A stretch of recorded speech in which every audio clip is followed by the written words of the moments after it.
Joining us now, the editor of The New Yorker, David Remnick. David recently returned to Israel for the fourth time since the Hamas terror attack in October 2023 and is writing about what he saw there in his latest piece with the headline, Israel Zones of Denial. David, thank you for joining us. Tell us a little bit about what you saw. Well, what Israelis are seeing, for the most part, on television every night, which is how they get their news as well, is not what you're seeing now. They are not seeing on a nightly basis images of destruction and death, cities wiped out, famine, food insecurity. All the things that you're seeing right now is in limited supply in Israeli media. What you hear about all the time is, of course, the horror of October 7th, and the diplomatic efforts to come to a ceasefire to some degree, and above all, the fate of the hostages. So the view of reality that you're seeing in Israel is very different than the one you're seeing here or in Europe or elsewhere in the world. That's an important thing to know, hence the title, the Zones of Denial. And the narrative of what's happened in the last 2 years that you hear from the prime minister is one in which there'll be a great new Middle East in which Hezbollah has been defeated, Iran has been weakened, Hamas has been to the point of elimination. So it's a very, very, very different story that you hear in Israel than the one that you're hearing here or elsewhere in the world. And that is important. Because what has happened in Gaza is a horror. What's happened in Gaza is well in excess of 50,000 dead. We'll never know until the rubble, people search through the rubble to see how many people exactly have died. And whole cities, whole neighborhoods have been eliminated. And for what? John Hammond, David's point, horror is the right word here. And, it does feel like, particularly in those last week or two, these images of starvation have really broken through. The international outrage has grown.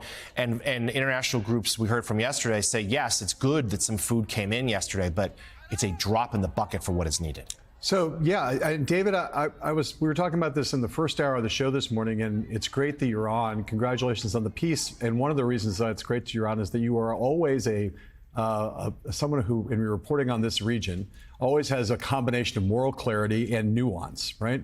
Which are two things that have often been absent from this discussion. So I ask you right now, the contention of those on the left who are critics around the world and wider than just the left of the way Israel's handled this, particularly crystallizing this weekend, has been the things we have been saying. I'm quoting, kind of paraphrasing their view. The things we've been saying for 2 years now are abundantly clear. Israel is using starvation as a tool, as a tactic of warfare against civilians in Gaza. That is a war crime, and it buttresses our argument, again, I'm putting this in the mouths of those who are critics, that this has always been a policy of genocide.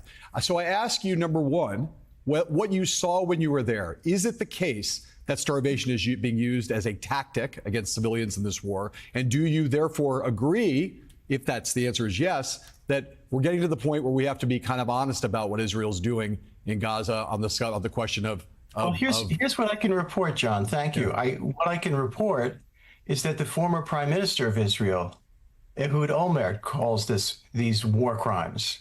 What I can report is that Omer Bartov, who is probably the leading scholar, Israeli-born, fought in the 1973 war, teaches at Brown. What he says is that this amounts to genocidal behavior on the part of the Israeli government. I can report that Moshe Bogi Ya'alon, former defense minister under Netanyahu, who broke with Netanyahu, talks about ethnic cleansing in Gaza. So these are not just severe critics of Israel who innately hate Israel. These are also people within the Israeli establishment, as well as scholarly critics like Bartov. So this can't be easily dismissed as the terrible rhetoric of enemies of Israel.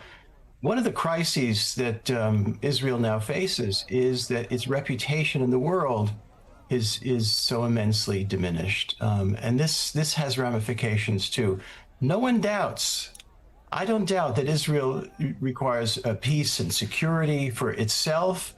At the same time, that Palestinians require and should demand justice, and I hope all of that comes to all sides. But right now, the situation is worse than it's ever been. Worse than it's ever been. These images that you see now, John, on your screen are reminiscent of times of terrible destruction and conflict in the region before 1948 and after, but they're worse. The death count is just dreadful. The displacement is dreadful. People I know, Palestinian friends I know, have lost not just a member of their family, but many members of their family, many friends. And how will they regard their futures going forward? So this portends to be really ugly, not just today and tomorrow, but for many years to come. David, when you look at the fact that a lot of people in Israel, you're saying, are not seeing what's going on, the bottom line here is this is really Netanyahu. And how do you deal with the fact that people on a global level may want to pinpoint these decisions to Benjamin Netanyahu, and at the same time not be cast as being anti-Israel or anti-Semitic?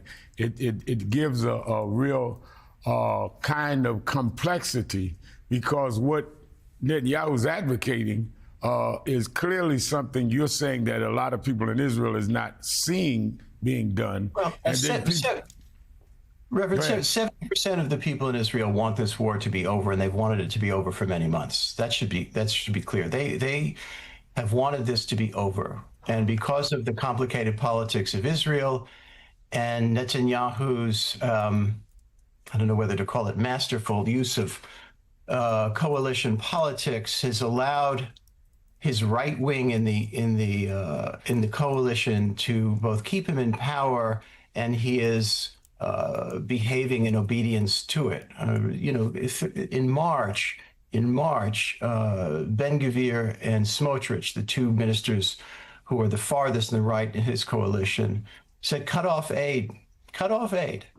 to humanitarian aid to Gaza. These are the same ministers who call for annexation, continued occupation, and by the way, continued war. Toward what end? It is just unbeknownst to me. It is possible to hold two thoughts in your head at the same time. What Yahya Sinwar and Hamas set out to do on October 7th was dreadful, a horror, and what they committed was a horror.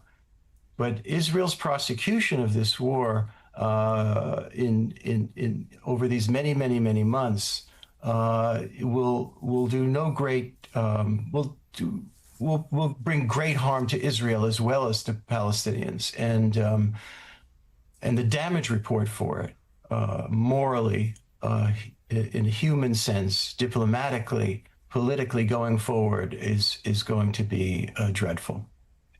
Editor of The New Yorker, David Remnick, thank you for your reporting and your clarity. His latest piece online now.